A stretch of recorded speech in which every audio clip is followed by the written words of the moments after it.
Hello guys, কি অবস্থা সবার? কেমন আছেন সবাই? আজকে আমি এমন একটা অ্যানিমে নিয়ে এসেছি যেটার কথা আমি নিজেও ভাবিনি। প্রথমে ঘটনাটা একটু বলি। অ্যানিমেটার নাম হলো ক্ল্যাবেটাস। এই অ্যানিমেটা যদিও অনেক আগেই এসেছে, তবে সময়ের কারণে এই অ্যানিমেটা কখনোই দেখা হয়নি। আমি এই অ্যানিমেটা ঈদের আগের দিন চাঁদ রাতে দেখা শুরু করেছি। প্রথমে এপিসোড 1 দেখি, তারপর এপিসোড 2, তারপর এপিসোড 3। দেখার সময় আমি ভাবি, আরে ভাই এ কি? এ তো পুরাই মাথা নষ্ট আরেকটা গল্প। আর এই অ্যানিমেটা দেখতে দেখতে আমার সকাল হয়ে যায়। এরপর ঈদের নামাজ পড়ে এসে একটা ঘুম দেই। ঘুম থেকে উঠে বিকেলবেলায় ভয়েস ওভার শুরু করি। ঈদ উপলক্ষে একটু ছুটির সময় যেহেতু পেয়েছি, এটাকেও তো কাজে লাগাতে হবে, তাই না গাইস? আর এজন্যই আমি যে মজাটা পেয়েছি এই এনিমেটা দেখে আপনাদেরও সেই মজাটা দিতে চাই। এখন আসি এই ক্ল্যাবেটাস এনিমেতে। এর কিছু গুরুত্বপূর্ণ বিষয় আপনাদের সামনে তুলে ধরি। ক্ল্যাবেটাস এই এনিমেটা শুরু হয় মানবতার খাতিরে করতে হবে যুদ্ধ, এমন একটা বিষয় নিয়ে। কিন্তু যখন আপনি দেখবেন সেই মানবতাই আসলে একটা নিষ্ঠুরতা, তখন আপনার মাথা ঘুরে যাবে। এর থেকেও বড় বিষয় হলো, যখন একটি মনস্টার এতটাই শক্তিশালী যে সম্পূর্ণ মানবজাতিকে ধ্বংস করার ক্ষমতা রাখে, তবে সে যখন মানবতার আসল রূপ দেখতে পায় সে নিজেই চমকে যায়। আর এখানে কিছু কিছু চরিত্র আছে যাদেরকে দেখে আপনারা আবেগ আপ্লুত হয়ে পড়বেন। আর এই সব কিছু আপনারা এই ভিডিওতেই দেখতে পাবেন। তবে যদি এই এনিমের পরবর্তী পার্ট আসে, সেটাও অনেক অসাধারণ হবে। আর আমি এই গল্পটা দেখে মাঝে মধ্যে ভাবি, মানবতা মানবতার বিরুদ্ধে কিভাবে যেতে পারে, আর কেন সব ভিলেন্সরাই ভিলেন হয় না। যাই হোক গাইস, অনেক কথা বললাম। এই এনিমেটা যদি আসে পার্ট হিসেবে আসবে। আর এটা হলো পার্ট 1। এখানে এই এনিমের এপিসোড 1 থেকে 3 পর্যন্ত এক্সপ্লেন থাকবে। যদি এই এনিমের পরবর্তী পার্ট দেখতে চান, তাহলে কমপক্ষে 30 জনের কাছ থেকে কমেন্ট দেখতে চাচ্ছি আপনারা এই এনিমেটা পছন্দ করেছেন কিনা। এবং এই ভিডিওর লাইক টার্গেট দিলাম 50। ও হ্যাঁ গাইস, আরেকটা কথা বলতে তো ভুলেই গেছি। আমাদের 7 প্রিন্সের প্রতি আপনারা এত ভালোবাসা দেখিয়েছেন, তাই সেই অ্যানিমেটার সিজন 2 খুব দ্রুতই আসতে চলেছে। যাই হোক, আর কথা না বাড়াই, আমরা ক্ল্যাবেটাস অ্যানিমের পার্ট 1 শুরু করি। গল্পের শুরুতেই আমরা অন্য দুনিয়ার গল্পে যা দেখি তাই দেখতে পাই। আমরা দেখতে পাই অনেক সুন্দর একটা পাহাড়ি অঞ্চল, অনেক সুন্দর প্রাকৃতিক পরিবেশ, আর একটি সোনালী শস্যে ভরা ক্ষেত, যেখানে একটি মেয়ে খেলা করছে। তার বাবা মাঠে কাজ করছিল। কাজ শেষ হলে মেয়ে বাবা একসাথে বাড়ি চলে আসে। এরপর আমরা ওই দুনিয়ার ওয়ার্ল্ড ম্যাপ দেখতে পাই। আর মেয়েটি ওই ম্যাপ দেখে বলে, বাবা শুনুন, আর্থিয়া রাজ্যের আশেপাশের অঞ্চলগুলো এরকম কালো কেন? তার বাবা বলে, তুমি তো অনেক বড় হয়ে গেছো, এখন এ ধরনের প্রশ্নও করতে পারো। ও হ্যাঁ গাইস, একটি কথা তো ভুলেই গেছি, মেয়েটির নাম হলো আলিশিয়া। আলিশিয়া বলে, বাবা বলুন না কি আছে ওইখানে? আসলে এই বিষয়টা এখনও সঠিকভাবে মানবজাতির জানা নেই, কিন্তু এতটুকু জানি যে ওই জায়গায় অবশ্যই ভয়ঙ্কর কিছু আছে, যাদেরকে বলা হয় অন্ধকারের দানব, যারা অন্ধকারেই বসবাস করে। ওই অন্ধকার দানবের 4 জন সেভিয়র রয়েছে, যারা 4টি দিকের সুরক্ষায় নিয়োজিত। আর তারা আমাদের পাঠানো সব হিরোকেই শেষ করে দিয়েছে। অন্ধকার দানবের ওই 4 জন সেভিয়র কখনোই আর্থিয়ার বাইরে যেতে দেয়নি, তারা আমাদের বাধা দিয়ে রেখেছে। গাইস, এখানে একটা বিষয় বলে রাখি, এই গল্পের ভিতরে যেখানে মানব জাতিরা বসবাস করে, যতগুলো দেশ আছে মানব জাতির, সব দেশ মিলিয়েই এই জায়গাটার নাম দেওয়া হয়েছে আর্থিয়া। যাই হোক, তারপর ওই লোকটি আরো বলে, আমরা জানি যে এই দুনিয়াটা আসলে অনেক বড়, কিন্তু তখন ওই ছোট্ট মেয়ে আলিশিয়া বলে, সত্যি বলছেন বাবা? আমাদের কি সারা জীবন এই আর্থিয়াই থাকতে হবে? তার বাবা বলে, হ্যাঁ হয়তো এমনটাই, কিন্তু যদি ওই গল্পটা সত্যি হয়ে থাকে। আলিশিয়া বলে, কোন গল্পটা বাবা? এটা আর্থিয়ানদের পুরনো কাহিনী। এক মহাবীর যোদ্ধা আসবে, যে হাইডেনের কিং থেকে অস্ত্র গ্রহণ করেই 4 জন সেভিয়রকেই হারিয়ে দেবে। আর তখনই মানুষ জানতে পারবে এই দুনিয়াটা আসলে কত বড়। আর এটাই হলো সম্পূর্ণ গল্প। আলিশিয়া বলে, বাবা অন্ধকারের দানবরা কি অনেক শক্তিশালী হয়? তার বাবা বলে, হ্যাঁ হয়, এতটাই যে তারা আকাশ আর পাতালকে 2 ভাগ করে ফেলতে পারে। আলিশিয়া বলে, তাহলে তো আমরা তাদেরকে কখনোই হারাতে পারবো না। তার বাবা বলে, এজন্যই তো ওই হিরোকে হাইডেনের কিং থেকে ওই অস্ত্রটা গ্রহণ করতে হবে, এমন অস্ত্র যেটা শুধু হিরোরাই ব্যবহার করে। এমনটা বলা হয়, তারা ওই অস্ত্রের মাধ্যমে আরো বেশি শক্তিশালী হয়ে যায়। আলিশিয়া বলে, তাহলে তো আমারও ওই অস্ত্রটা চাই। তার বাবা বলে, তার আগে তোমাকে একজন হিরো হতে হবে, যেটা তোমার জন্য একটু কঠিন হবে। আলিশিয়া বলে, হ্যাঁ বাবা অবশ্যই, আমি একজন হিরো হব, আমি অবশ্যই একজন হিরো হব, আর আমি এই দুনিয়ার ভূমি বাড়াবো। এরপর সিন চেঞ্জ হয়, আমরা দেখি এই বিষয়গুলো আসলে আলিশিয়া নামের ওই মেয়েটি কল্পনা করছিল। এখন সে একজন হিরো, আর ওই গল্পটি ছিল তার ছোট্টবেলার। তখন আলিশিয়া ভাবে, ওই সময়টা এসে পড়েছে বাবা, আমার স্বপ্নের উত্তর সন্ধানের সময় এসে পড়েছে। তখন আমরা তার আশেপাশে আরো অনেকগুলো হিরো দেখতে পাই, আর তারা ঘোড়ার গাড়িতে করে হয়তো ওই অন্ধকারের দানবের সেভিয়রকে হারানোর উদ্দেশ্যে যাচ্ছে। এরপর আমরা জানতে পারি ওই হিরোদেরকে তাদের বিশেষত্বের উপর নির্ভর করে অস্ত্র দেওয়া হয়, যেটা হিরোরা ছাড়া আর কেউই ব্যবহার করতে পারে না। আর ওই স্থানের প্রতিটি হিরোই ভিন্ন ভিন্ন দেশ থেকে এসেছে। এরপর তারা একে অপরের সাথে পরিচিত হয়। এরপর তারা কথা বলতে বলতে এক পর্যায়ে অন্ধকার দানবের ওই অঞ্চলে প্রবেশ করে। তখন ঘোড়াগাড়ি চালক বলে, শুনুন হিরোসরা, মনে হয় আমি আর আগে যেতে পারবো না, কারণ পরবর্তী সম্পূর্ণ পথই উঁচু নিচু, আর সামনে ভালো কোনো রাস্তা নেই, আপনাদেরকে এখানেই নামতে হবে। তখন তাদের কমান্ডার হিরো অর্ডার দেয়, সবাই শোনো, পরবর্তী পথ আমাদেরকে পায়ে হেঁটেই যেতে হবে। এটা বলতে না বলতে আমরা দেখি অন্ধকারের একটা দানব অ্যাটাক করে দিয়েছে। এরপর ওই হিরোসরা ওই অন্ধকারের দানবগুলোর সাথে ফাইট করতে করতে সামনের দিকে এগোতে থাকে। এরপরই আমরা উঁচু একটি স্থানে একটা বিশেষ ধরনের ক্রিয়েচার দেখতে পাই। সে বলছে, তার মানে এই বিষয়টা সত্য যে এই সম্পূর্ণ দুনিয়াই অরাজকতায় ভরে গেছে। এরপর আবার আমরা দেখি ওই হিরোসরা তখনও ফাইট করেই যাচ্ছিল, আর তারা একের পর এক অন্ধকারের দানবকে মারতে মারতে সামনের দিকে এগিয়ে যাচ্ছিল। তাদের সামনে অনেক শক্তিশালী দানব পড়লেও তারা সবাই মিলে তাদেরকে শেষ করে দেয়। এরপর তারা আধারের দানবের সেভিয়ারের আড্ডায় এসে পৌঁছায়। তখন তারা ওই স্থানের খোঁজ খবর নিতে নিতে বলে, আমরা অবশেষে পৌঁছে গেছি, আমরাই হব এই দুনিয়ার প্রথম হিরো যারা কল্পনাকে সত্যতে রূপান্তর করবে। তখন আলিশিয়া বলে সে আসছে, সে হলো লিউনা মাউন্টেনের মাস্টার। তখনই হঠাৎ করে সবকিছু নিস্তব্ধ হয়ে যায়। এরপর ওই অন্ধকারের সেভিয়র অনেক ভয়ানক একটা লাইটনিং পাওয়ার রিলিজ করে, যার কারণে সম্পূর্ণ ওই অঞ্চলটাই কেঁপে ওঠে। তারপর আমরা দেখতে পাই আধারের শাসকের 4 সেভিয়রদের মধ্যে একজনকে, এথিয়ার দক্ষিণাঞ্চলের শাসক, যার নাম মুনলাইট ক্লেবেটাস। তখন ওই হিরোসরা বলে, এ তো দেখতে খুবই ভয়ানক। হ্যাঁ, সে আধারের থেকেও আধারের সেরা দানব। আর একজন বলে, কিন্তু আমি তাকে ভয় পাই না। আমরা 13 জনই ওই হিরো যাদেরকে হাইডেনের রাজা এই লাল ধাতুর তলোয়ারের মাধ্যমে সম্মানিত করেছে। সবাই আক্রমণ করো। এরপর তারা সবাই ক্লেবেটাসের দিকে ছুটে যায়। তখনই হঠাৎ ক্লেবেটাস চোখের পলকেই একটি হিরোকে শেষ করে ফেলে। তখন তো তারা এটা দেখে ভয় পেয়ে যায়।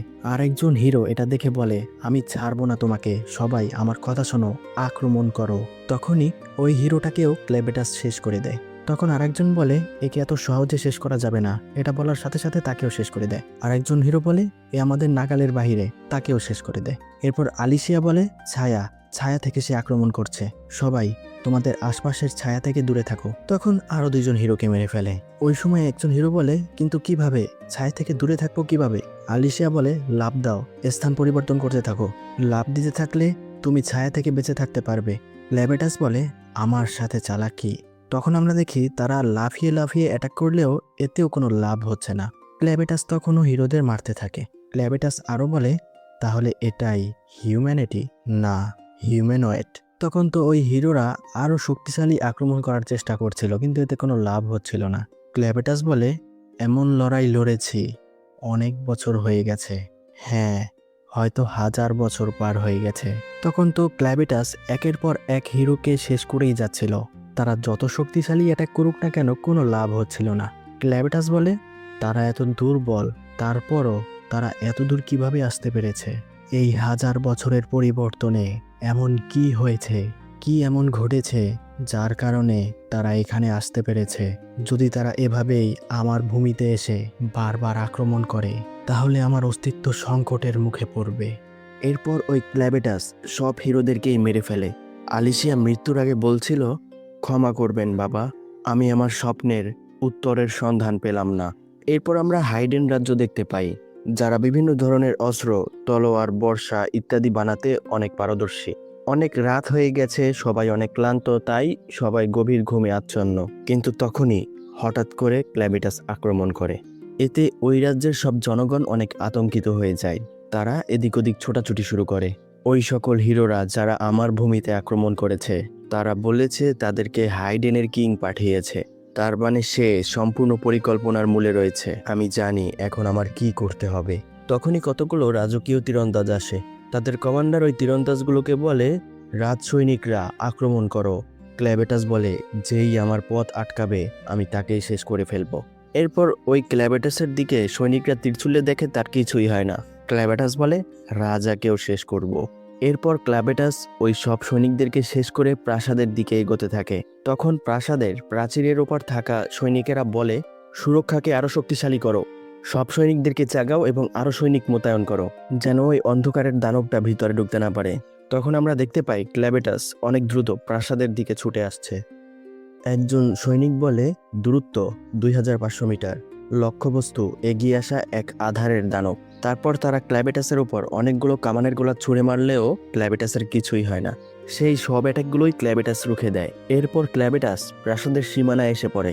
তখন সৈনিকরা ক্ল্যাবেটাসের উপর বর্ষা ছুটতে থাকে, তাতেও ক্ল্যাবেটাসের কিছুই হয় না। এরপর সিন চেঞ্জ হয় রাজদরবারে। একজন সৈনিক এসে বলে, কিং, একটি ভয়ঙ্কর আধারের দানব খুব দ্রুত প্রাসাদের দিকে এগিয়ে আসছে। আমাদের মনে হচ্ছে। তখনই কিং বলে, ব্যাস, আর কিছু বলা লাগবে না। এখন বুঝতে পারছি আসলে ঘটনাটা কি ঘটেছে। তার মানে আমাদের মহাবীরেরা সব হেরে গেছে। তার মানে হাইডেন ব্লেডের শক্তি আগের মতো অক্ষত নেই। তখনই সম্পূর্ণ প্রাসাদ হঠাৎ করে কেঁপে ওঠে। তখন একজন সৈনিক বলে, কিং, আপনার এখান থেকে দ্রুত চলে যাওয়া উচিত। সে বোধহয় প্রাসাদে এসে পড়েছে, আর আমাদের পক্ষে ওকে থামানো সম্ভব নয়। কিং বলে, ওকে যদি থামানো নাই যায় তাহলে কোথাও পালিয়ে লাভ নেই, আর আমাদের ওই কামারশালা বন্ধ করতে হবে। হাইডেনের শিখা যেন না নিভে। এরপর সিন চেঞ্জ হয়। আমরা দেখি বাহিরে সৈনিকরা আরও শক্তিশালী অস্ত্র বের করে। তখন কমান্ডার সৈনিকদের কমান্ড দেয়, প্রাসাদের কিলার ওপর থাকা ওই আধারের দানবকে নিশানা করো। তখন তার সৈনিক বলে, কমান্ডার, ওই দিকে নিশানা করলে প্রাসাদের কিলাও ধ্বংস হয়ে যেতে পারে। কমান্ডার বলে, হোক ধ্বংস, আমাদের প্রথমে কিং আর রাজকামারশালাকে বাঁচাতে হবে। এরপর তারা ক্ল্যাবেটাসের উপর আক্রমণ করে দেয়। ক্ল্যাবেটাস ওই অ্যাটাকগুলোকে রুখে দিয়ে বলে, ওই হিরোদের মধ্যে বিশেষ কিছু কি ছিল? না, আসলে তাদের অস্ত্রে ছিল ওই লাল রঙের ব্লেড, যার মাধ্যমে আমার হর্ন আহত হয়েছে। আর এর থেকে বড় কথা হলো, ওই বিষয়টার একটা পোকাও আমার জন্য অনেক ঘাতক হতে পারে। তখন কমান্ডার বলে, আবার আক্রমণ করো। এটা বলতে না বলতেই ক্ল্যাবেটাসের উপর আক্রমণ করা ওই অস্ত্রগুলো দিয়ে ওই সব সৈনিকদেরকেই ক্ল্যাবেটাস শেষ করে দেয়। তখন ক্ল্যাবেটাস বলে, যদি এটাই হয়ে থাকে মানব প্রজাতির বিশেষত্ব, তাহলে আমাকে আরো মজবুত হতে হবে মানব জাতির শক্তিশালী হওয়ার আগে। এরপর সিন চেঞ্জ হয়। হাইডেনের কিং রাজকামারশালায় প্রবেশ করার জন্য দরজা খুলে, এবং সে যখন ভিতরে প্রবেশ করতেই যাবে তখনই সে একটা শব্দ শুনতে পায়, কেউ রাজমহলের ভিতরে এসে পড়েছে। তখন সে ওই রাজকামারশালাটি আবার বন্ধ করে দেয়। সে শেষমেশ ওই রাজকামারশালার ভিতরে যেতে পারে না।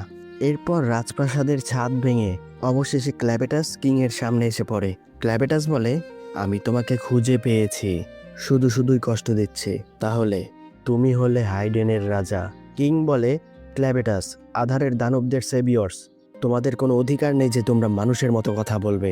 ক্ল্যাবেটাস বলে, মুখ সামলে কথা বলো হাইডেনের কিং। যদি আমার মাথা খারাপ হয় তাহলে শুধু এই দেশ নয়, সম্পূর্ণ মানব জাতিকেই আমি নিঃশেষ করে ফেলবো। কিং বলে, সম্পূর্ণ মনুষ্য দুনিয়া? ক্ল্যাবেটাস বলে, অবশ্যই, শুধু হাইডেনিয়ান্স নয়, গাউন্স, অগাস, স্লাভেন্স, বেন্টি, সব দেশের এবং এই এথিয়ার লোকদের জন্য তাদের আগে এটাই ভালো হবে যে প্রথমে তোমাকে এবং তোমার এই হাইডেনকে শেষ করে দেই। আর যদি এভাবে আরো হিরোরা জন্ম নিতে থাকে তাহলে আরো অনেকেই আসবে আমার ভূমিকে দখল করতে। এজন্য আমি তোমাদের মনুষ্যদের আসল উদ্দেশ্য জানতে চাই। তোমরা যারা এই রাজকীয় পোশাক পরে আছো, দুই পায়ে চলাচল করছো, তোমরা আসলে কেমন ধরনের প্রাণী? উত্তর দাও। তোমরা আমার মৃত্যু কেন চাও? হাইডেনের কিং বলে, এটা তোমরা দানবেরা কখনোই বুঝতে পারবে না। একথা বলার সাথে সাথেই ক্ল্যাবেটাস কিং এর ধর আলাদা করে ফেলে। ক্ল্যাবেটাস বলে, ব্যাস, অনেক বলেছ। এরপর সে সম্পূর্ণ রাজ্যকে ধ্বংস করে দিয়ে ওই স্থান থেকে চলে যেতে থাকে। যেতে যেতে ভাবে, প্রথমে আমাকে একটা আর্মি তৈরি করতে হবে যারা হিউম্যানয়েডকে ধ্বংস করবে। তখন সে যাওয়ার পথে দেখে একটি ধসের নিচে একজন মহিলা তার শিশুকে জড়িয়ে ধরে রেখেছে। ক্ল্যাবেটাস বলে, একজন হাইডেনিয়ান শিশু? তখন ওই মহিলাটি বলে, এই শিশুটিকে বাঁচাও, দয়া করে বাঁচাও, ওর জীবন বাঁচাতেই হবে। ক্ল্যাবেটাস ভাবে, সে কি জানে না আমি আসলে কে? ক্ল্যাবেটাস ওই মহিলাটিকে বলে, আমি হলাম ক্ল্যাবেটাস, আর আমি এই সম্পূর্ণ হিউম্যানয়েডকেই শেষ করে ফেলব। যদি কোনো কিছুর জন্য অনুশোচনা করতে হয় তাহলে এর জন্য করো যে তুমি একজন মানুষ। মহিলাটি বলে, আমার কথা শোনো। একটি শিশু কখনোই জানে না সে কখন, কোথায় আর কিভাবে জন্ম নেবে। তোমার সাথে যে যত খারাপ ব্যবহারই করুক না কেন, কিন্তু তার জন্য তুমি এই শিশুটাকে দোষ দিতে পারো না। এই শিশুটা তো হাঁটতেও পারে না, তার কোনো দোষ নেই। ক্ল্যাবেটাস বলে, আমার কাছে হিউম্যানয়েড মানে হিউম্যানয়েডই। হোক সে শিশু, হোক সে বড়, আমার কিছু যায় আসে না। যখন সে বড় হবে, হাতে অস্ত্র নিবে, সে আবার আমাদের মারতে চলে আসবে। সে তার নিজের ভূমি নিয়ে কখনোই খুশি থাকবে না, তাই আমাদের ভূমি দখলের চেষ্টা করবে। আর তাই এই অভদ্র প্রজাতি খুবই ভয়ানক এবং বিপজ্জনক। তাদেরকে শেষ করাটাই সবচেয়ে ভালো কাজ হবে। যদি তারপরও তুমি যদি তার জীবনের মায়া করেই থাকো, তাহলে আমাকে প্রমাণ করো। মহিলাটি বলে, পারবো না করতে, কারণ আমি তো এখন মরেই যাব। কিন্তু এই শিশুটা নিজের ভাগ্য নিজেই পরিবর্তন করবে, এই জন্যই এই কথাটা বলেই ওই মহিলাটা মরে যায়। এরপর ক্ল্যাবেটাস ওই বাচ্চাটিকে তার সাথে নিয়ে যায়। ক্ল্যাবেটাস ওই বাচ্চাটিকে নিয়ে যাওয়ার সময় ভাবে, আমি এখনো বিশ্বাস করি না, তবে আমার মতে একটা মানব জীবনের কোনো মূল্যই নেই। যদি থাকে তাহলে প্রমাণ করো। এরপর সিন চেঞ্জ হয়। আমরা দেখি স্টোরি টেলার বলে, আর্থিয়ার ভূমিতে আলাদা আলাদা 5 ধরনের মানবজাতি রয়েছে। এদের মধ্যে প্রথমেই রয়েছে ডান, যারা জনসংখ্যায় সবচেয়ে বেশি, রণনীতি আর শিল্পকলায় অনেক বেশি পারদর্শী। তারা 2টা মহান দেশ তৈরি করেছে, যেটা ডান প্লেনের 2টা ভিন্ন ভিন্ন অবস্থান। একটা হলো অ্যাসলিন আর একটা হলো বোলেট। এর মধ্যে দ্বিতীয় জাতিটি হলো অর্গেটসের, যারা জঙ্গলে বসবাস করা একটা সাহসী জাতি। তারা শিকার করা এবং ঔষধ তৈরিতে সবচেয়ে বেশি পারদর্শী। 3 নম্বরে রয়েছে স্রাবেন্স। পানিতে থাকা এই প্রজাতি অনেক ভালো সাঁতার জানে এবং বিশাল বিশাল জাহাজের অধিকারী, তবে তারা অন্য জাতিদের সাথে মেলামেশা পছন্দ করে না। চতুর্থ জাতি হলো বেন্টি, যারা অনাবাদী জমিতে বসবাস করে। এরা হলো জংলি জাতি। তারা তাদের দৈহিক শক্তির জন্য অনেক বিখ্যাত, তবে তারা কখনোই একত্রিত হতে পারেনি। পঞ্চম এবং সর্বশেষ জাতি হলো হাইডেনিয়ান্স। এটা সবচেয়ে প্রাচীনতম এবং রহস্যময় একটা জাতি, আর তারা ধাতুকে পরিষ্কার এবং তার সঠিক রূপ দিতে অনেক পারদর্শী। হাইডেন ছোট্ট একটা দেশ, যার চারপাশ পাহাড় দিয়ে ঘেরা। তারাই একমাত্র লোক যারা আর্কানস্টাইমস স্টোনের মাধ্যমে অস্ত্র তৈরি করতে পারে। রাজকীয় পরিবারদেরই শুধু গুরুত্বপূর্ণ নিয়মগুলো জানা আছে, আর তারা হাইড্রেটের রাজধানীতে বসবাস করে। ডানদের কাছে অস্ত্র বিক্রির তাদের অনেক বড় একটা ইতিহাস রয়েছে, আর এই জাতির মধ্যে অর্ধেক হাইডেনিয়ান্স নর্মালি পাওয়া যায়, তবে একজন সম্পূর্ণ হাইডেনিয়ানকে পাওয়া খুব দুর্লভ। এই আর্থিয়ার পরেও সম্পূর্ণ দুনিয়া অনেক বড়, তবে এই 5 প্রজাতির এ বিষয়ে কোনো ধারণাই নেই, কারণ আর্থিয়ার ভূমির বাহিরে বসবাস করে আধারের দানব এবং তাদের 4 জন সেভিয়র্স, যারা ওই 5 প্রজাতিকে রুখে রেখেছে। এরপর সিন চেঞ্জ হয় ক্ল্যাবেটাসের ডেরায়, আর ওই বাচ্চাটিকে এনে ক্ল্যাবেটাস তার গুহায় রেখে দিয়েছে। তখন তো ওই বাচ্চাটির সামনে 2টি মনস্টার এসে দাঁড়ায়। এতে ওই বাচ্চাটি কান্নাকাটি শুরু করে। তখনই ক্ল্যাবেটাস বাচ্চাটির কাছে এসে পড়লে ওই 2টি আধারের দানব পালিয়ে যায়। ক্ল্যাবেটাস ওই বাচ্চাটির সামনে এসে বলে, এভাবে চললে তো সে বেশি দিন বাঁচতে পারবে না। তারপর সে ওই বাচ্চাটির সামনে বসে বলে, এখন আমি কি করব? তখন সে তার শক্তি দিয়ে বাচ্চাটিকে প্রশমিত করে। ক্ল্যাবেটাস বলে, আমি আমার শক্তির মাধ্যমে এই বাচ্চাটির শরীরকে শক্তিশালিত করতে পারি, কিন্তু এতে কোনো লাভ নেই। আর তাকে এত পাতলা চাদরে কেন ঢেকে রাখা হয়েছে? হয়তো তার দুর্বল দেহকে রক্ষা করার জন্য, তবে খুব দ্রুতই সে দুর্গন্ধযুক্ত হয়ে যাবে। গাইস, বাচ্চারা 2 মিনিট পর পর ইয়ে করে দেয় না, ওই বিষয়টা এখানে বোঝানো হচ্ছে। যাই হোক, তারপরে ক্ল্যাবেটাস বলে, তাহলে সে এখন ঠিক আছে। তখনই হঠাৎ করে ওই বাচ্চাটি আবার কান্না শুরু করে। ক্ল্যাবেটাস ওই বাচ্চাটিকে মুখে নিয়ে বলে, মানব জীবন আসলেই অনেক যন্ত্রণার। তারপর সে তাকে একটা গর্তে পোকার মধ্যে ছেড়ে দেয়। তখন ওই বাচ্চাটি শান্ত হয়ে যায়। ক্ল্যাবেটাস বলে, এরা মানুষদের খায় না, শুধু তাদের শরীরে লেগে থাকা আবর্জনা আর ময়লা ব্যতীত, আর তাই তুমি এখন সম্পূর্ণ পরিষ্কার পরিচ্ছন্ন হয়ে যাবে। তখন ওই বাচ্চাটি আবার কান্না শুরু করে। ক্ল্যাবেটাস বলে, কান্না থামাও, এবং ভাবে, আমি ভেবেছিলাম মানব প্রজাতির শিশুরা কয়েক রাতের মধ্যেই অনেক বড় হয়ে যায়, কিন্তু প্রথম রাতেই তার এই অবস্থা। তখন ক্ল্যাবেটাসের ওই কথাটি মনে পড়ে। ওই মহিলাটি বলেছিল, একটা শিশু কখনোই জানে না সে কখন, কোথায় আর কিভাবে জন্ম নেবে, তবে এই শিশুটি নিজের ভাগ্য নিজেই পরিবর্তন করবে। এরপর ক্ল্যাবেটাস চিন্তা করে, আমি তার কথা কেন শুনেছিলাম? তবে দুঃখের বিষয়, একজন আধারের দানব হিসেবে নিজের নেওয়া সিদ্ধান্ত থেকে সরে যাওয়া অনেক বড় অসম্মানের বিষয় হবে। তাই কথা দিলাম তোমাকে, তোমার বড় হওয়ার আগ পর্যন্ত আমি তোমার খেয়াল রাখব। যদি এমনটাই হয়, এথিয়ায় থাকা সব হিউম্যানয়েডের সিদ্ধান্ত এর উপরই নির্ভর করে। তাই প্রথমে এই বাচ্চাটার জন্য যা চাই তা হলো, এটা বলার সাথে সাথেই আমরা আলিশিয়ার একটা ব্যাক স্টোরি দেখতে পাই। আমরা দেখি তার গ্রাম ধ্বংস হয়ে গেছে, তার বাবাকে মেরে ফেলা হয়েছে, আর তার পেছনে কেউ একজন দাঁড়িয়ে আছে। আলিশিয়া তার দিকে তাকালে যেন মনে হচ্ছে রাগে তার চোখ জল করছে। এরপর সে ওই বিষয়টাও চিন্তা করে যখন সে ক্ল্যাবেটাসের সাথে ফাইট করতে করতে মৃত্যুর পথযাত্রী। এরপরই বর্তমানের সিন দেখানো হয়। আমরা দেখি আলিশিয়া আবার জীবিত হয়ে ওঠে। সে বলে, আমি কোথায়, কি হয়েছিল আমার সাথে? তখনই ক্ল্যাবেটাস বলে, অবশেষে তুমি জাগলে। আলিশিয়া এটা দেখে চমকে যায়।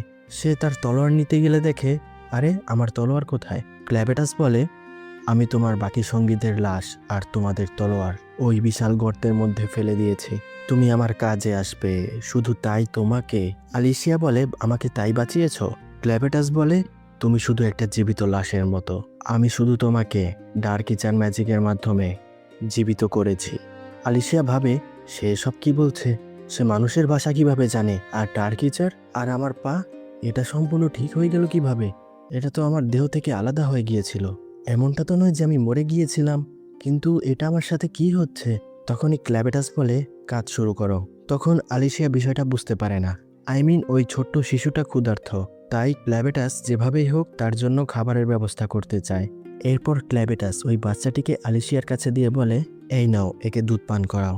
তখন এই বিষয়টার জন্য ক্ল্যাবেটাস আলিশিয়াকে ফোর্স করে, তবে এতে কোনো লাভ হয় না। তখন আলিশিয়া রেগে বলে, আরেক গাধা, যারা সন্তান জন্ম দিয়েছে শুধু তারাই দুধ পান করাতে পারে, তুমি এটাও জানো না? ক্ল্যাবেটাস বলে, অপদার্থ মহিলা। তখন আলিশিয়া রেগে যায়। আলিশিয়া বলে, তোমার এসব অযথা কথাবার্তা বন্ধ করো। আমি একজন হিরো আর তুমি আমাকে অপদার্থ বলে অসম্মান করছো। এর থেকে ভালো তুমি আমাকে মেরে ফেলো, তুমি আমাকে আবার মেরে ফেলো। তখন ক্ল্যাবেটাস তার থাবা দিয়ে আলিশিয়াকে ধরে বলে, তোমার শরীরের শিরায় শিরায় এখন ডার্কিজারের রক্ত বইছে। তখনই ওই বাচ্চাটার খিদা পেলে ওই বাচ্চাটি আবার কান্নাকাটি শুরু করে। তখন ক্ল্যাবেটাস বলে, দেখো এই বাচ্চাটাকে, আমি আমার শক্তির মাধ্যমে তার দেহকে আরো শক্তিশালী করতে পারি ঠিকই, কিন্তু আমি তার ক্ষুধা মেটাতে পারবো না। আলিশিয়া বলে, বিষয়টা এমন কেন? আর তোমার হাতে এই মানব শিশু অর্থাৎ হাইডেনের বাচ্চা কিভাবে আসলো? ক্ল্যাবেটাস বলে, এটা তোমার জানার কোনো প্রয়োজন নেই। আর তুমি যদি এই বাচ্চাটার খিদা মিটাতে না পারো, তাহলে তুমি আরেকটা উপায় আমাকে সাহায্য করতে পারো। আলিশিয়া বলে, কোন বিষয়? ক্ল্যাবেটাস বলে, এই বাচ্চাটিকে কিভাবে লালন পালন করব সেই বিষয়ে তুমি আমাকে সহযোগিতা করবে। তখন আলিশিয়া ভাবে, আমি একে না বলতে পারবো না, না বলার কোনো সুযোগই নেই। এরপর আলিশিয়া ক্ল্যাবেটাসকে বলে, এই বাচ্চাটির যেহেতু মা নেই, তাহলে তোমাকে একটা ওয়েট নার্স খুঁজে বের করতে হবে। তার মায়ের পরিবর্তে একজন ওয়েট নার্স তাকে দুধ পান করাতে পারবে। আর তোমার যদি কোনো পরিচিত ওয়েট নার্স না থাকে, তাহলে টাকা দিয়ে আনতে হবে। ক্ল্যাবেটাস বলে, যদি আমার কাছে টাকা না থাকে তাহলে? আলিশিয়া বলে, তাহলে তোমাকে তাকে অন্য কিছু দিতে হবে, যেমন এই পাহাড়ে যে পাথরগুলো রয়েছে আর্কেনোসাইট, এগুলো এখানে ভরে ভরে পাওয়া যায়। এর একটা পাথরই যথেষ্ট শুধু একজন ওয়েট নার্সকে ডাকার জন্য। তখন তো আলিশিয়া মনে মনে বিড়বিড় করছিল সেই ক্ল্যাবেটাসকে কিভাবে মারবে। তখন ক্ল্যাবেটাস তার এই বিষয়ে পাত্তা না দিয়ে সে বলে, চলো আমরা একটা ওয়েট নার্স খুঁজে নিয়ে আসি। আলিশিয়া বলে, আরে তুমি আগে থামো।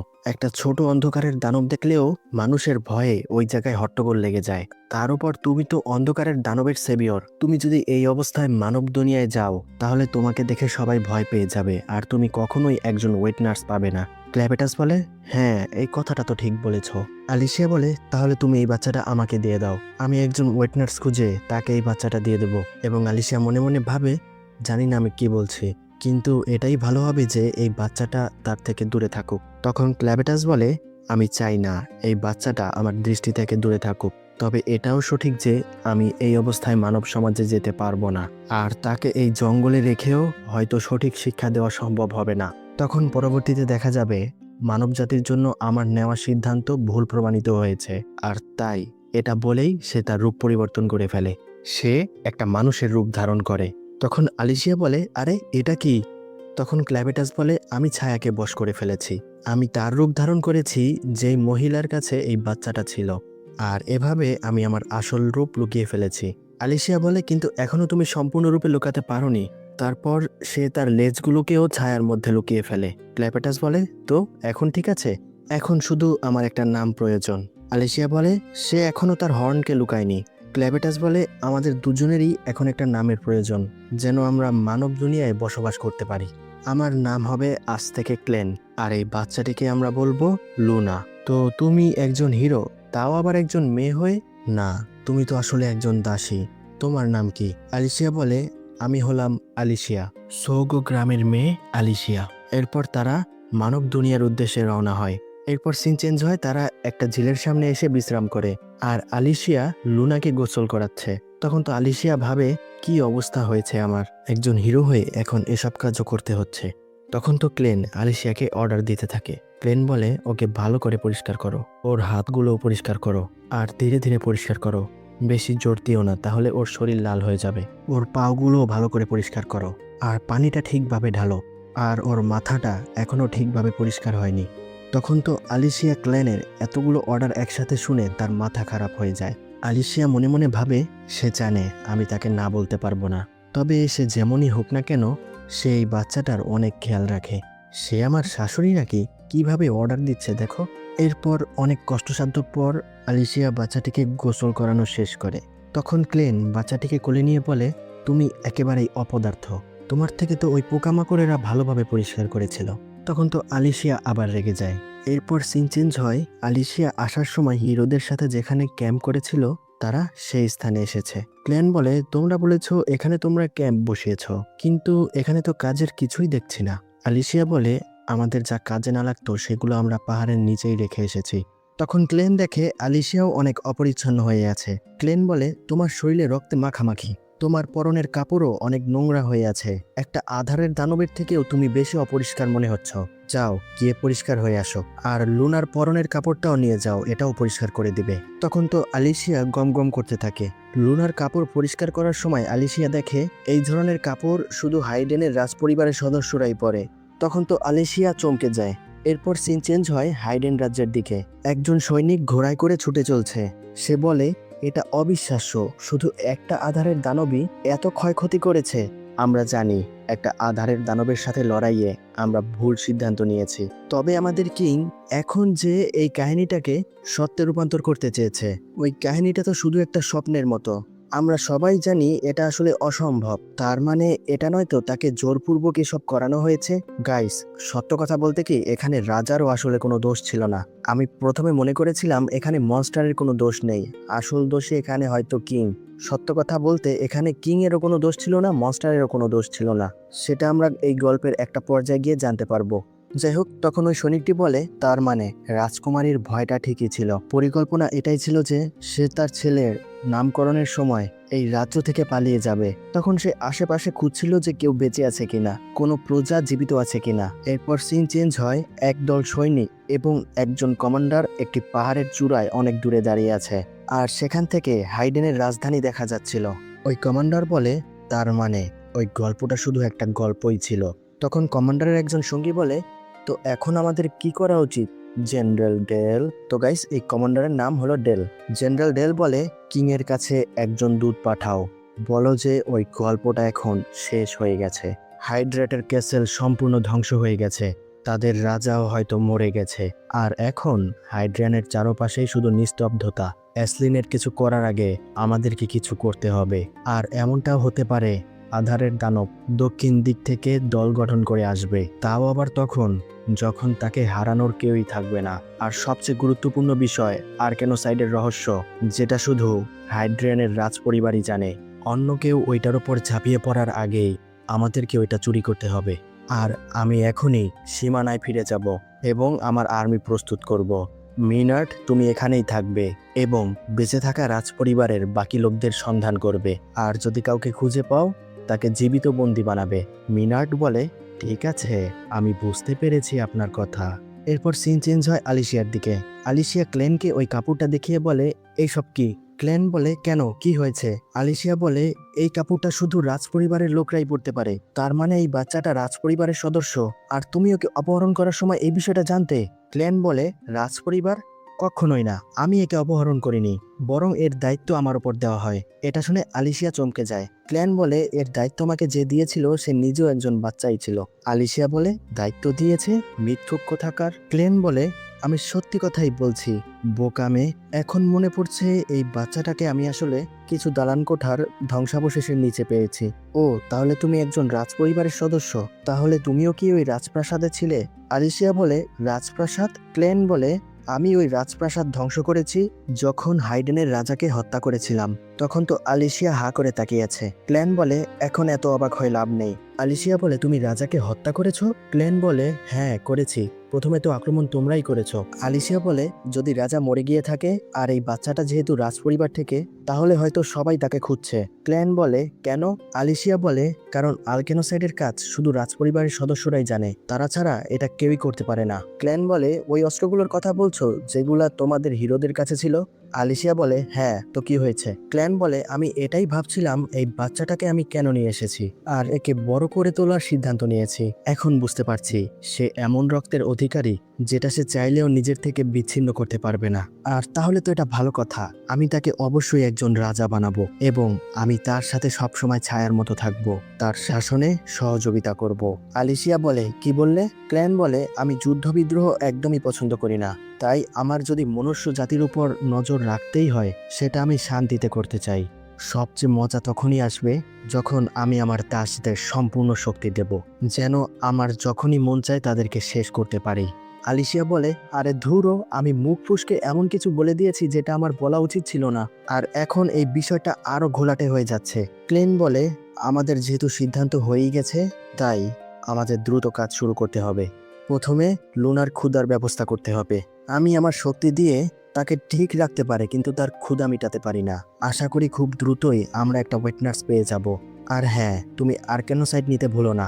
আলিশিয়া নিজেকে বলে, শান্ত থাকতে হবে আলিশিয়া। লুনাকে যদি সে ফিরিয়েও দেয় তবুও এর সাইকোর সিদ্ধান্তে কেউ রাজি হবে না যার মাথায় একটি শিং আছে। অর্গেটস ওই বুনো লোক, তাদেরও তো শিং আছে, তাই এটা সাধারণ একটা বিষয়। তবে এটা ততক্ষণ হবে না যতক্ষণ পর্যন্ত তার সাথে কেউ না থাকবে। আর তার মাথায় যে শিং আছে সে কি এটা খেয়াল করেছে? আর যদি খেয়াল না করে থাকে, যখন সে দেখবে তখন কি হবে? আমার মনে হয় লুনার সাথে তার সম্পর্কটা একটু বেশি গভীর। যদি কেউ লুনাকে নিয়ে যায় তখন হয়তো সে সম্পূর্ণ দুনিয়াকেই ধ্বংস করে ফেলবে, কিন্তু আমি এমনটা হতে দেব না। একজন হিরো হিসেবে আমার এটা শেষ কাজ হবে যে আমি যেন এটা ন্যায়পরায়ণভাবে করতে পারি। এরপর তারা যখন পথ দিয়ে হেঁটে যাচ্ছিল, ক্লেনের পিছনে কেউ একজন এসে দাঁড়ায় আর সে ক্লেনের পেছন থেকে মাথায় অনেক জোরে একটা বাড়ি মারে। তখন তো আলিশিয়া চমকে যায়। আমরা তো ভেবেছিলাম ক্লেনের কিছুই হয়নি, কিন্তু কিছুক্ষণের মধ্যেই আমরা দেখতে পাই ক্লেন মাটিতে লুটিয়ে পড়ে। তখন তো আলিশিয়া অবাক হয়ে যায়, কিরে, সে না অনেক শক্তিশালী, মানবজাতিকে ধ্বংস করার ক্ষমতা রাখে? তখন তো আলিশিয়া অনেক চিৎকার দিলে আলিশিয়ার মাথায়ও ওই লোকেরা একটা বাড়ি মারে। তখন আমরা বুঝতে পারি তারা আসলে ওই অঞ্চলের ডাকু। আর এখান থেকেই এপিসোড 1 শেষ হয়। এপিসোড 2 এর শুরুতেই আমরা দেখতে পাই ক্ল্যান আর আলিশিয়াকে বন্দি করে কোথাও নিয়ে যাওয়া হচ্ছে।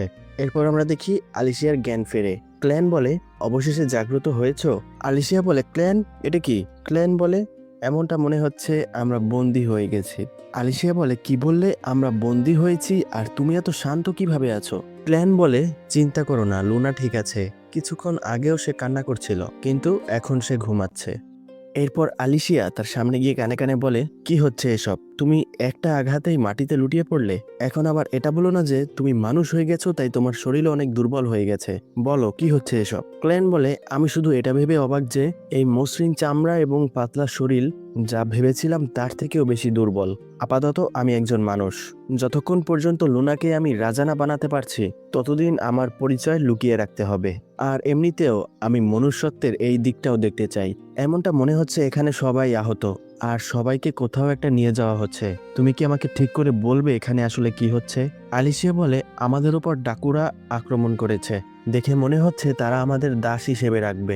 ক্ল্যান বলে, তারা কতটা শক্তিশালী? আলিশিয়া বলে, আমার কাছে জানতে চাইলে এরা মোটেও দুর্বল নয়। সবচেয়ে বড় সমস্যা হলো তারা কিছু চিন্তা ভাবনা না করেই যা ইচ্ছা তাই করে। এখানে সবাই আসলে পশুর মতো। তাদেরকে দেখে আবার এমনটা ভেবো না যে সব মানুষরা খারাপ।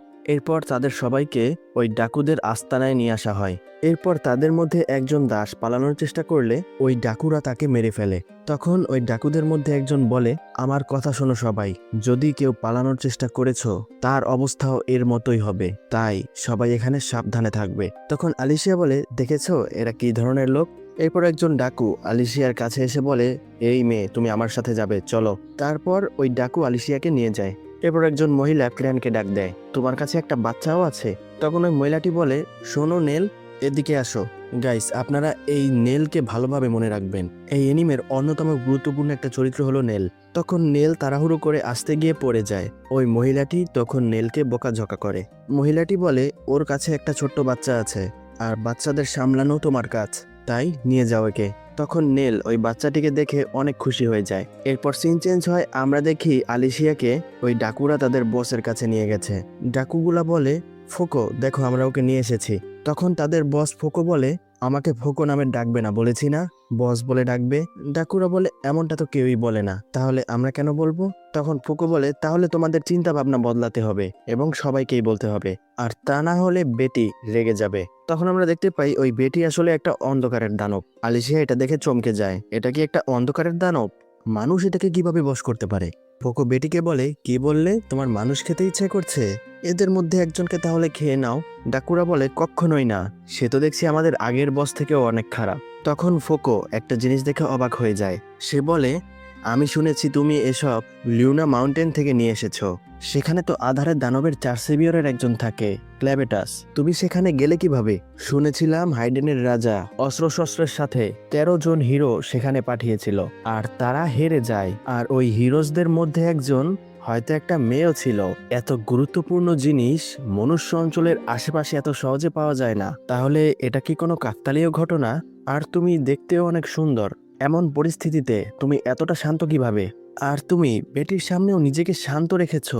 তুমি ওই হিরোজদের মধ্যে একজন, তাই না? তুমি কি জানো ক্ল্যাবেটাস হাইড্রেটের উপর আক্রমণ করেছে আর সম্পূর্ণ ক্যাসেলই ধ্বংস করে ফেলেছে? আর আমাদের ডাকুদের জন্য এর থেকে ভালো আর কি বা হতে পারে? তখন ফোকো একটা ছুরি বের করে। আলিশিয়া বলে, এটা তো রেড ব্লেড, তুমি এটা কিভাবে পেলে? ফোকো বলে, কেন নয়, এমন জিনিস যেটা শুধু রাজকীয় হাইডেনিয়ানরাই বানাতে পারে। যত বেশি লাল তত বেশি বিপজ্জনক। বলা হয় এমন ধরনের অস্ত্র ব্যবহারকারী আরো বেশি শক্তিশালী হয়ে যায়। যদিও এটা নকল, আমরা শুধু দাসদাসী বিক্রি করি না, আমরা নকল অস্ত্রশস্ত্রও বিক্রি করি। কিছু বোকা লোকেরা এই বিষয়টা কখনোই বুঝতে পারে না। এমনটা শোনা যাচ্ছে রাজপরিবারের সবাই মারা গেছে, কিন্তু তখন এসব জিনিসের আর কি বা মূল্য থাকবে যদি কেউ মানা হাইড্রেটকে তৈরি না করে? এর দাম আরো বেশি চড়া হবে। এগুলো যত বেশি কম তৈরি করা হবে, এর দাম তত বৃদ্ধি পাবে। আমি কতটা মহান যে এভাবে টাকা কামাতে পারে। আর একটা কথা, তোমার ওই অস্ত্র আর জিনিসপত্রগুলো কোথায় যেগুলো কিং নিজে বানিয়েছে? ওগুলোর দাম আমাদের ধারণার বাহিরে। ঠিক শুনেছ। আর এগুলো পাওয়ার জন্য কিছু মাধ্যম রয়েছে।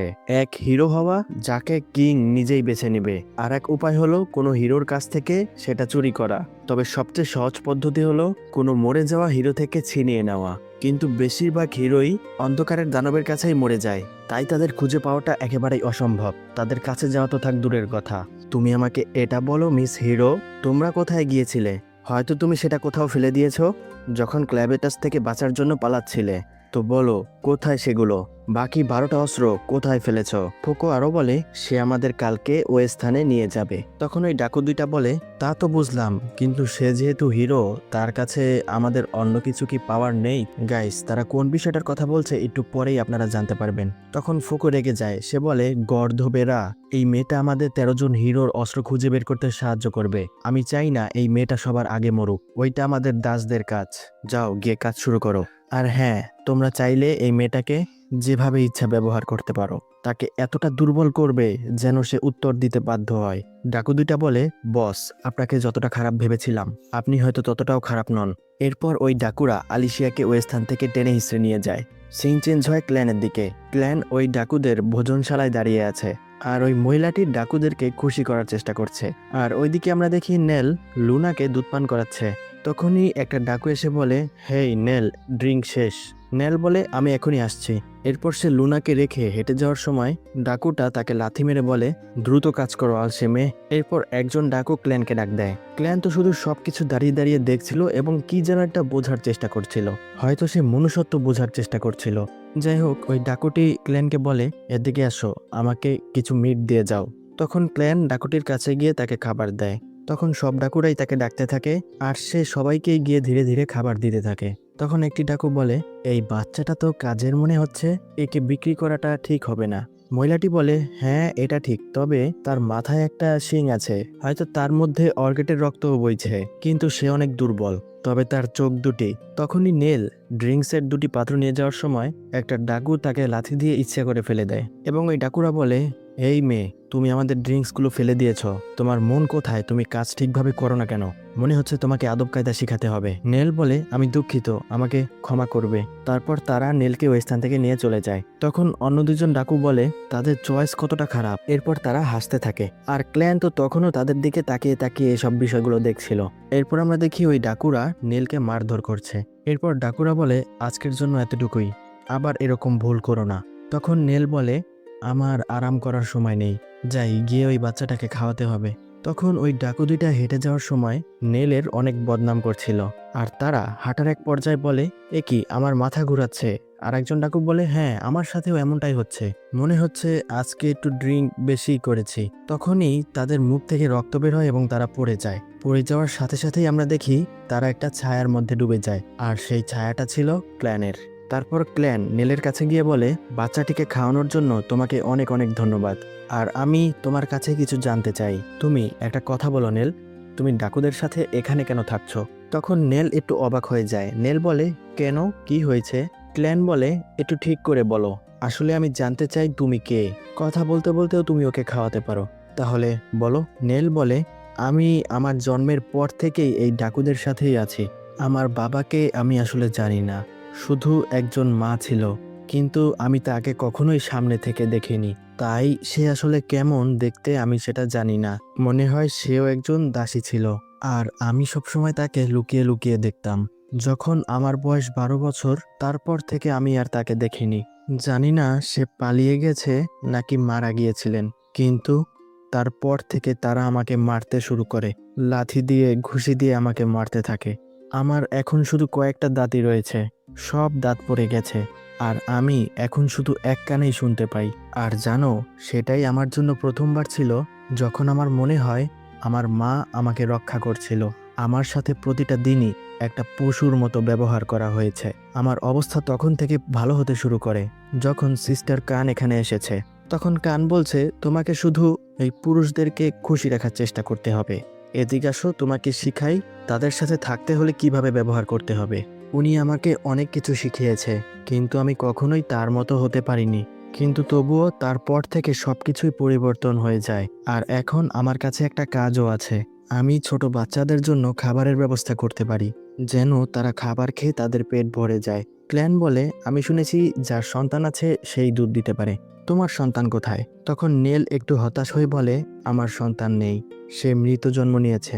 মনে হচ্ছিল যে সে পেটের ভিতর লড়াচড়া করছে, কিন্তু তার কান্নার আওয়াজ কখনোই শুনতে পাইনি। সব আসলে আমারই ভুল।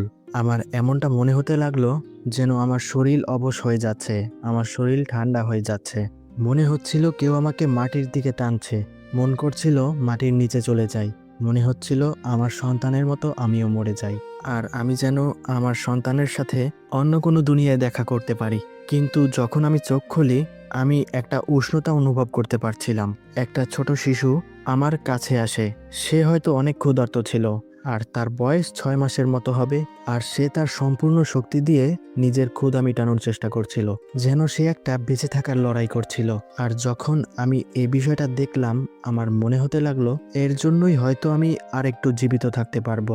এরপরে এরকম আমি আরো অনেক বাচ্চাকে দেখতে পাই, তবে আমি এটা কখনোই জানতে পারিনি এই বাচ্চাগুলো আসলে কোথা থেকে আসছে আর কোথায় গায়েব হয়ে যাচ্ছে।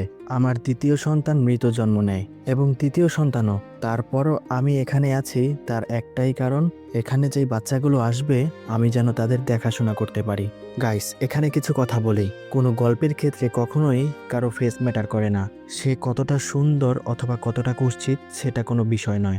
একটা মানুষ জীবনের চাওয়া পাওয়া কতটা সাধারণ হতে পারে, তবুও তার চাওয়া পাওয়ার পরিণতি কতটা ভয়ানক হতে পারে, মর্মান্তিক হতে পারে। এখানের এই গল্পটায়ও আমরা তেমন কিছুই শিখতে পারলাম। যাই হোক, তারপর নীল আরও বলে, আমি চাই তারা যেন সবসময় সুখে থাকে, কারণ আমি আমার সন্তানকে কখনোই দেখতে পাইনি, আর এসব ছোট্ট শিশুদের জন্য আমি শুধু এতটুকুই করতে পারি। ক্ল্যান বলে, আমাকে তোমার এসব কথা বলার জন্য তোমাকে অনেক ধন্যবাদ, এতটুকুই যথেষ্ট, আর কিছু বলা লাগবে না। এখন থেকে তুমি আমার সাথে থাকবে, আর আজ থেকে লুনার দেখাশোনা তুমিই করবে। যদিও আমি মানুষদের ওপর কখনোই বিশ্বাস করিনি, কিন্তু তোমাকে না বলাটা আমার জন্য অনেক দুঃখজনক হবে। আর দেখতে গেলে লুনাও তোমাকে অনেক পছন্দ করে। তো তোমার কি মনে হয় নেল, তুমি লুনার দেখাশোনা করবে নাকি এখানেই থাকবে একজন দাসের মতো তাদের সাথে, যারা তোমাকে মারে, গালাগালি করে, অপমানিত করে? সিদ্ধান্ত তোমার। তখন নেল কিছুক্ষণ ভাবার পর বলে, আমার এটা শুনে ভালো লাগলো যে তুমি আমাকে এই কাজের যোগ্য মনে করেছো, কিন্তু আমি আসতে পারবো না। গাইস, হয়তো সে অনেক ভয় পেয়ে আছে, তাই সেই কথাটা বলেছে। তার ভিতরে হয়তো একটা ট্রমা কাজ করছে। যাই হোক, নেল আরও বলে, আমি আসতে পারবো না কারণ আমি শুধু একজন দাসী, আর আমার ওই বাচ্চাদেরও দেখাশোনা করতে হবে যারা ভবিষ্যতে এখানে আসবে।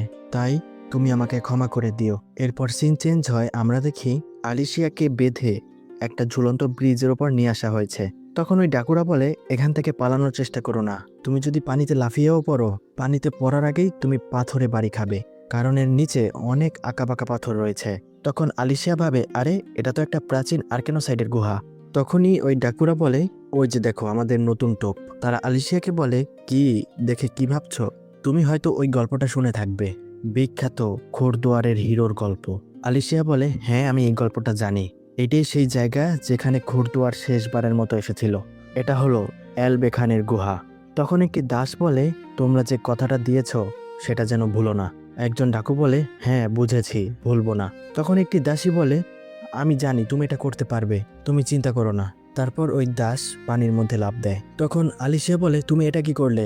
সম্পূর্ণ গুহাটাই আসলে পানির নিচে। ওই গল্পটা যদি সত্যি হয়ে থাকে তাহলে তো।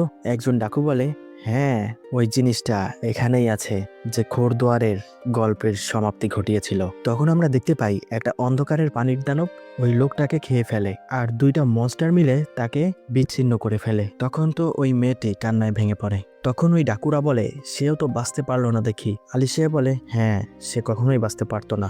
পানিতে থাকা আধারের দানব আরভেন্সেস প্রায় 300 বছর আগে বন্যার পানিতে বয়ে তারা এখানে এসে পড়ে, তাই এই গুহাটিকে বন্ধ করে দেওয়া হয়।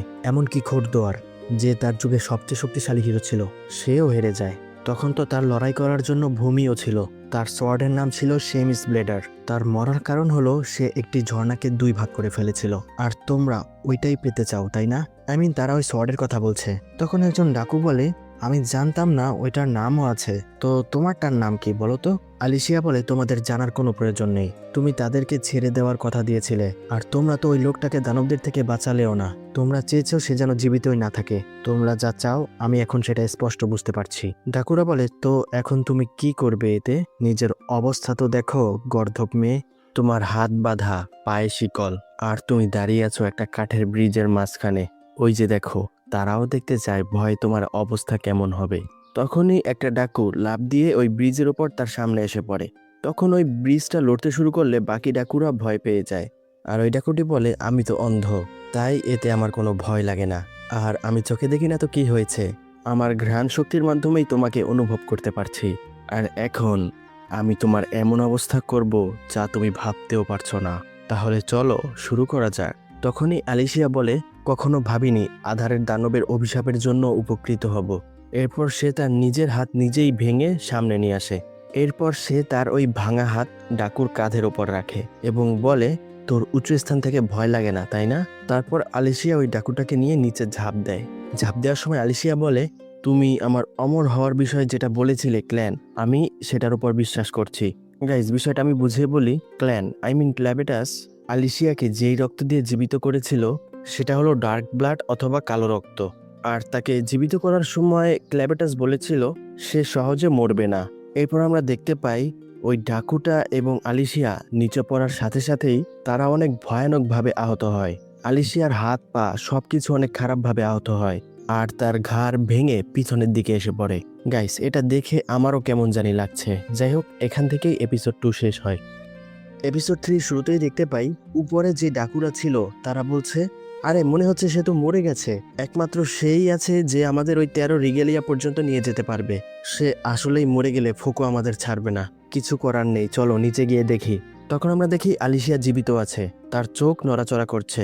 সে বলে, কমপক্ষে এতটুকু তো ভালো হয়েছে যে আমি জীবিত আছি, কিন্তু আমার ঘাড়ের পরের অংশ থেকে কিছুই আমি অনুভব করতে পারছি না। আমার শরীরে হঠাৎ করে এটা কি হলো? আমার শরীরের হাড়গুলো ভেঙে কোনো কিছুর সাথে আবার আটকে যায়নি তো? আবার অনেক রক্তক্ষরণও হচ্ছে। এখন আমি জীবিত থেকেই বা কি করতে পারবো? আমি দ্রুত কিছু না করলে ওই ডাকুরা খুব দ্রুতই এখানে এসে পড়বে।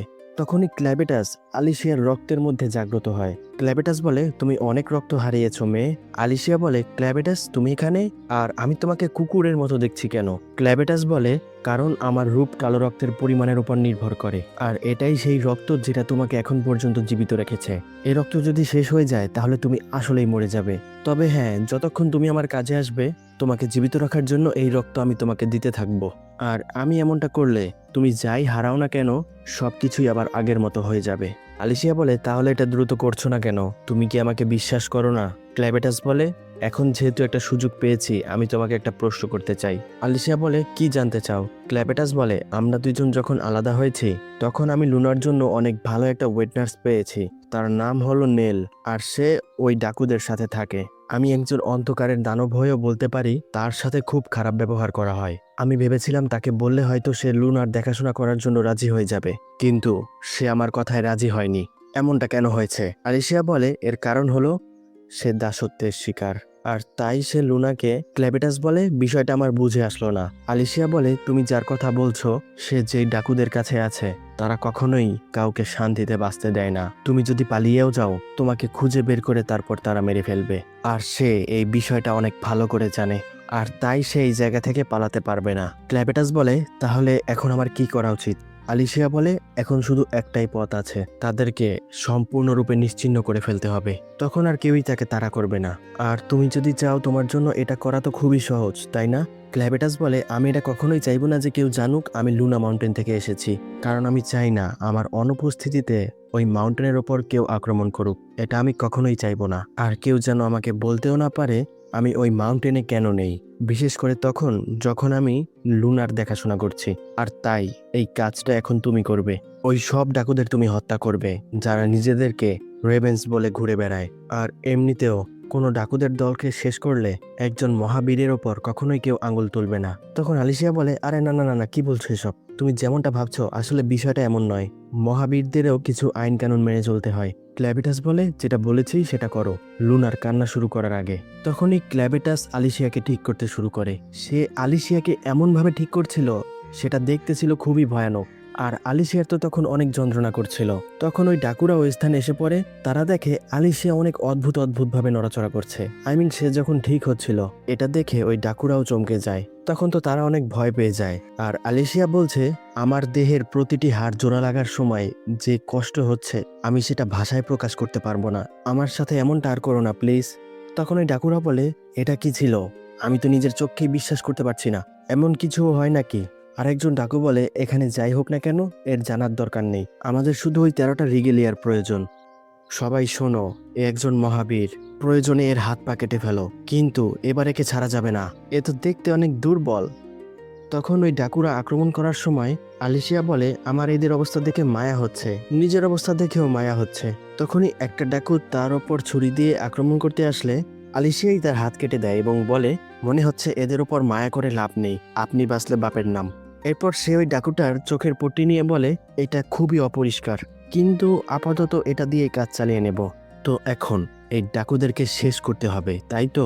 অসুবিধা নেই, সবগুলোকেই শেষ করে ফেলবো। এরপর সিন চেঞ্জ হয়। ক্ল্যান্ট লুনাকে বলছে, এই তো আমরা প্রায় পৌঁছে গেছি, আমরা নীলের কাছে আবার যাব, তাকে আবার বোঝানোর চেষ্টা করব যেন সে আমাদের সাথে আসে। তুমি কান্না করো না লুনা, হয়তো আলিশিয়া ভুলে গেছে, কিন্তু সেই সর্বপ্রথম যে আমার হর্নের ওপর আঘাত করতে পেরেছে। এরপর সিন চেঞ্জ হয়। নেল ওই মহিলাটির কাছে আবার যায়। ওই মহিলাটি বলে, কোথায় ছিলে এতক্ষণ? দুজন লোককে সামলাতেই তোমার এত সময় লাগে? নেল বলে, না আসলে আমি ওই বাচ্চাটিকে খাওয়াচ্ছিলাম তো, তাই এত সময় লেগেছে। সে বলে, ও তাহলে এই কথা। আমি তো ভেবেছি তুমি তোমার কাজে এতই কাঁচা যে হয়তো তারা তোমাকে আবার অনেক খারাপভাবে মেরেছে, সেজন্য তুমি হয়তো আবার জ্ঞান হারিয়ে পড়ে আছো। শোনো নেল, তুমি তোমার কাজবাজ ঠিক মতো করো, যেন তোমাকে শুধু শুধু মার না খেতে হয়। এই যে দেখো, এখানে কতগুলো কাজ পড়ে আছে, এই জায়গাটা এখনই পরিষ্কার করো। গাইস, আমার মনে হয় এই মহিলাটা অনেক সুযোগবাদী। নীল বলে, ঠিক আছে।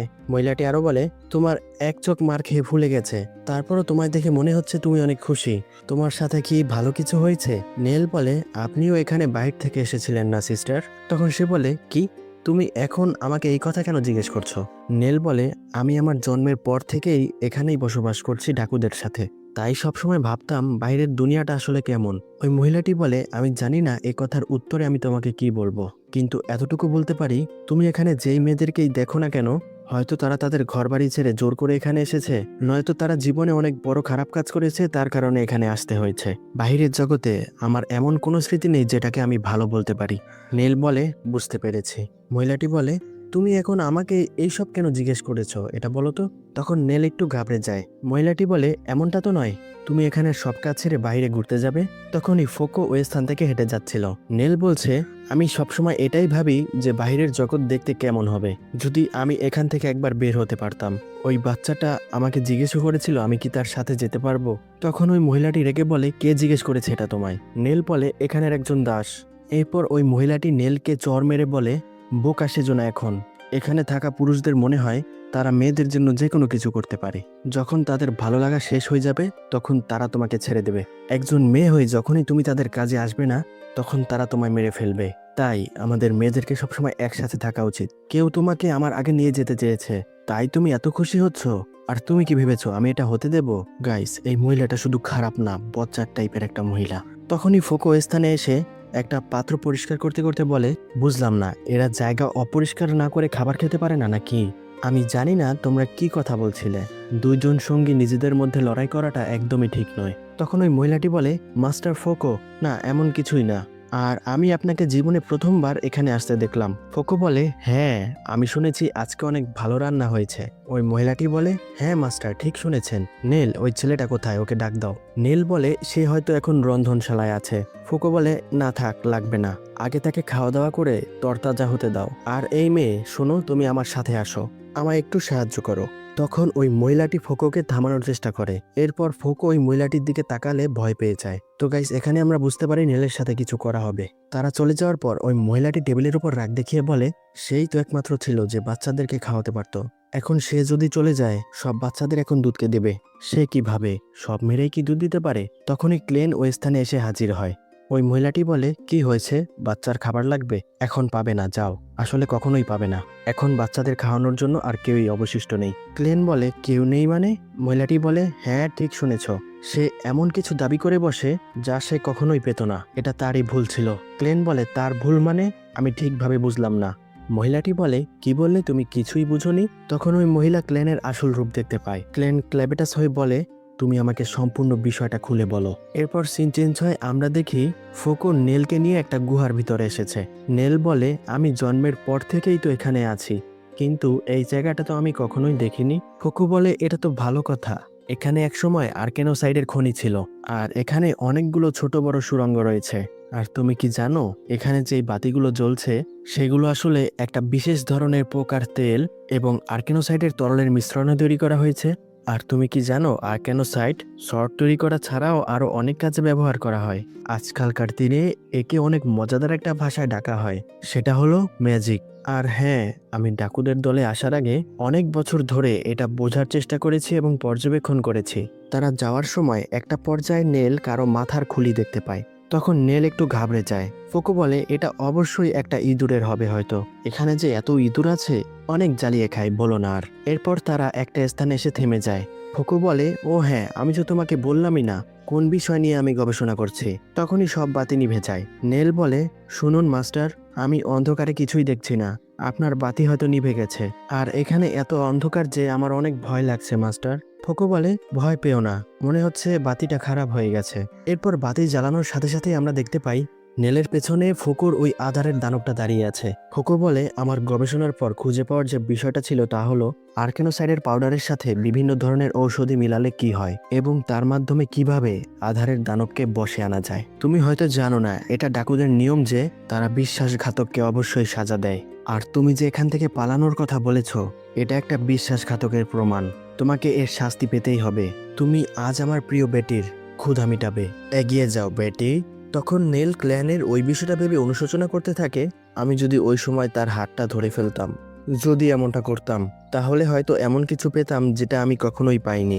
আমাকে ক্ষমা করে দিও, আমি আর কখনোই তোমার ক্ষুধা মিটাতে পারবো না। এরপর বেটি নামের ওই মনস্টারটি নীলকে খেয়ে ফেলে। তখনই আমরা দেখি ক্ল্যান লুনাকে নিয়ে সে স্থানে দাঁড়িয়ে আছে, আর লুনা এটা দেখে কান্না করা শুরু করে। ক্ল্যান বলে, কান্না করো না লুনা, মরা এবং মারা এটা এই দুনিয়ারই নিয়ম। এটা শুধু মানুষ আর প্রাণীদের জন্য নয়, এই নিয়মটা আধারের দানবদের ওপরও প্রযোজ্য। আর তাই যদি তারা ক্ষুধার্ত থাকে তাহলে তাদেরকে মরতে হবে, না হয় মারতে হবে। তখনই ফুকো বলে, আরে এই বাচ্চাটা এখানে কি করছে? ক্ল্যান বলে, এটা কারো দোষ নয় যে নেল মরে গিয়েছে, এই দোষটা আমাদের যে আমরা তাকে বাঁচাতে পারিনি। আরে এটা কি? পশ্চিমের এত অহংকারী পশুকে এই খাটো লোকটা কেন পোষ মানিয়ে রেখেছে? এটা তো এই দুনিয়ার নিয়ম নয়। ফুকো বলে, ওই বাচ্চা, তুমি মটটট খেয়েছো নাকি? কিছু তো ঝামেলা আছে, না হলে বেটির সামনে আসার কেউ সাহস দেখাবে না। তবে যাই হোক, একটা হাইডেনিয়ান বাচ্চাকে হারিয়ে আমারও অনেক দুঃখ হবে। তুমি এদেরও খেতে পারো বেটি। তখন বেটি ক্ল্যানকে দেখে অনেক ভয় পেয়ে যায়, আর সে অনেক উদ্বিগ্ন হয়ে পড়ে এবং নেলকে ওয়ারমেট করে ফেলে দেয়। তখন আমরা দেখি নেলের শরীরের বিভিন্ন অংশ ছিন্ন বিচ্ছিন্ন হয়ে গেছে, যেটা ছিল খুবই ভয়ানক। ক্ল্যান বলে, এতটাই ভয় পেয়েছো যে নেলকে ওয়ারমেট করে ফেলে দিয়েছো? সে শ্বাস নিতে পারছে, হয়তো সে এখনো জীবিত আছে। ওই দানবের পেট থেকে পড়া অ্যাসিডের প্রভাব আমি সরিয়ে দিয়েছি। তুমি ওর সাথে থাকো, যেন সে শেষ সময়টা পর্যন্ত শান্তিতে থাকতে পারে, কারণ তোমার মতো একটা শিশুই তাকে শান্তি দিতে পারবে। তখন একটা আধারের হাঙর এসে তাদেরকে ওই স্থান থেকে দূরে নিয়ে যায়। তখন ফুকো বেটিকে বোঝাচ্ছে। ফুকো বলে, বলো কি হয়েছে? সামনে শুধু ছোট্ট একটা শিশু আর বাচ্চাই তো আছে, তুমি তাদেরকে ভয় পাচ্ছ নাকি? তারপর ফুকো পিছনে ফিরে দেখে নেল আর লুনা ওই স্থানে নেই। ফুকো বলে, এটা কেমন ধরনের জাদু, আর তুমি এটা কিভাবে করলে? সত্যি করে বলো আমাকে, তার মানে তুমি একজন ম্যাজিশিয়ান? ক্ল্যান বলে, কি ম্যাজিক? এই ম্যাজিক আবার কি? ফুকো বলে, অনেক বোকা সাজার চেষ্টা করছো? যদিও ম্যাজিক এখনো নতুন, তারপরও বলে রাখি, আমি বুড়ো লোক হলেও ম্যাজিকের বিষয়ে অনেক কিছু জানি। আর এটা আমার সময়ের লোকেরাই ছিল যারা ম্যাজিকের সূচনা সম্পূর্ণ দুনিয়ায় করেছে। শুধু দেখতে থাকো, আমি তোমাকেও ম্যাজিক শিখাবো। এই পাউডারটা আর্কেনোসাইট, কিছু ঔষধি গাছ আর একটি বিশেষ পোকার পায়ে লেগে থাকা লার্ভার পিছন থেকে তৈরি করা হয়েছে। এই পাউডারের বিশেষত্ব হলো এটা প্রাণীর চিন্তা ভাবনা করার ক্ষমতাকেই লোপ পাইয়ে দেয়। আর শুধু একটা জিনিসই আছে যে এটাকে বশে আনতে পারে, সেটা হলো মাদা মনস্টার। কিন্তু একদিন আমি সব আধারের দানবকেই বশ করে ফেলবো। এটা হলো আমার ম্যাজিক। নতুন পদ্ধতিতে আর্কনোসাইট ব্যবহার করে সব মনস্টারদেরকে কন্ট্রোল করা সম্ভব। ক্ল্যান বলে, এটা কিসের গন্ধ? ফুকো বলে, এগিয়ে যাও বেটি, পিষে ফেলো একে। ওই মনস্টারটা পাউডারের গন্ধে আবার ফুকোর কন্ট্রোলে এসে পড়েছে। এরপর ওই মনস্টারটি ক্ল্যানকে একটা ঘুষি মারে। তখন ক্ল্যান বলে, এই রূপে আমি প্রতিটি আঘাতই সম্পূর্ণ অনুভব করতে পারছি। তুমি আমাকে ম্যাজিকের বিষয়ে কেন কিছু বলনি, অপদার্থ মেয়ে? এরপর সিন চেঞ্জ হয় আলিশিয়ার দিকে। আলিশিয়া তো যাকেই সামনে পাচ্ছে তার এক তলোয়ার আঘাতেই তাকে শেষ করে দিচ্ছে। আর তখন তো সব ডাকুরা আলিশিয়াকে ঘিরে ধরে রেখেছে।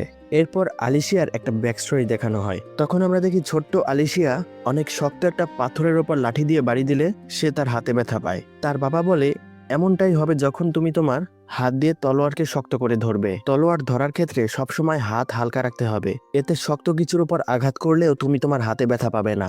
আলিশিয়া বলে, বাবা আমি আরো শক্তিশালী কিভাবে হব?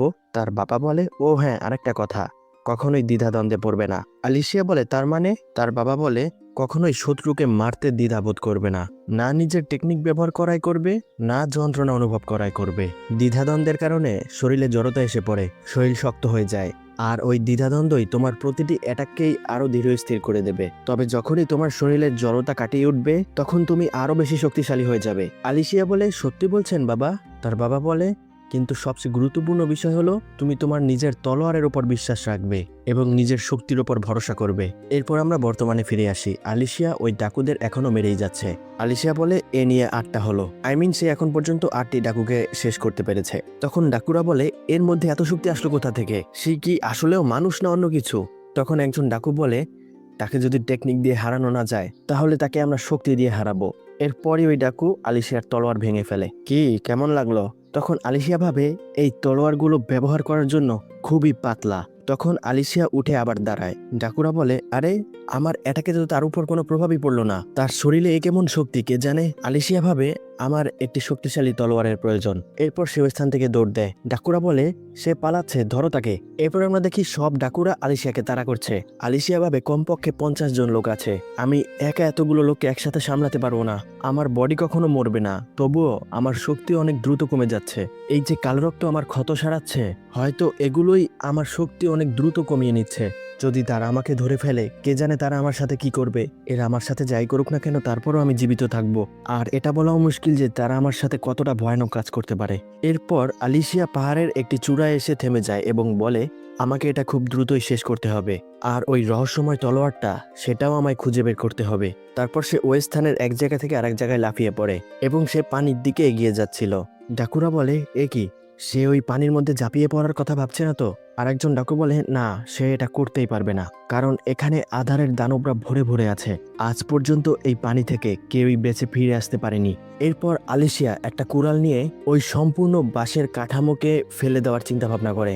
আর সে ওই বাঁশের কিছু অংশের বাঁধন কেটে ফেলে এবং বলে শিকারের সময় হয়ে গেছে পানির আধার দানব আরভেন্সিস। এরপর ওই বাঁশের কাঠামোর ওপর থাকা সব ডাকুরা পানিতে পড়ে যায়। আলিশিয়া বলে খেয়ে ফেলো এদের সবাইকে। তখন তো আমরা দেখি সবাই পানিতে পড়ে যাচ্ছে এবং বলে এই মেয়েটা তো সম্পূর্ণ একটা সাইকো। আর ওই সব ডাকুরা পানিতে পড়ে যাওয়ার পরই ভয়ে চিৎকার চেঁচামেচি ও আর্তনাদ করতে থাকে। তখন আমরা দেখতে পাই ওই পানির আধার দানবেরা সব ডাকুদের একে একে খেয়ে ফেলছে। আর যেই ডাকুরা বেঁচে যায় এবং উপরে দাঁড়িয়েছিল তারা বলে ওই মেয়েটা কোথায় গেল। এরপর আমরা দেখতে পাই আলিশিয়াও ওই পানির ভিতরেই ছোট্ট একটা গুহার মধ্যে লুকিয়ে আছে। আলিশিয়া ভাবে আমার একটা বিষয় তো লাভ হয়েছে, যেই সুযোগটা ওই কাল্পনিক মহাবীর পায়নি। সেটা হলো আমি দমবন্ধ হয়ে মারা যাব না। আমি পানিতে পড়ার আগে ফুসফুসের সম্পূর্ণ বাতাস বাইরে বের করে দিয়েছি। আমাকে শুধু এই যন্ত্রণা ততক্ষণ সহ্য করতে হবে যতক্ষণ পর্যন্ত আমি ওই তলোয়ারটা পেয়ে না যাব, যেটা এই পানির গভীরে শত বছর ধরে ঘুমিয়ে আছে। তখন আমরা ওই পানির নিচে অনেক বড় আর অনেক ভয়ানক একটা মনস্টার দেখতে পাই। আর এই আধার দানবটা একটা কাল্পনিক অনেক শক্তিশালী একটা আধার দানব। আর এখান থেকেই এপিসোড 3 শেষ হয়। বাকি বিষয় আপনারা পরবর্তী এপিসোডগুলোতে জানতে পারবেন। তো গাইস, এই ছিল আমাদের ক্ল্যাবেটাস অ্যানিমের পার্ট 1। যদি পার্ট 2 দেখতে চান তাহলে অবশ্যই বেশি বেশি কমেন্ট করবেন, লাইক করবেন এবং সাথেই থাকবেন এই ধরনের অসাধারণ অ্যানিমে এক্সপ্লেনেশন ভিডিওর জন্য। আজ এ পর্যন্তই। ভালো থাকবেন, সুস্থ থাকবেন, দেখা হবে পরবর্তী ভিডিওতে।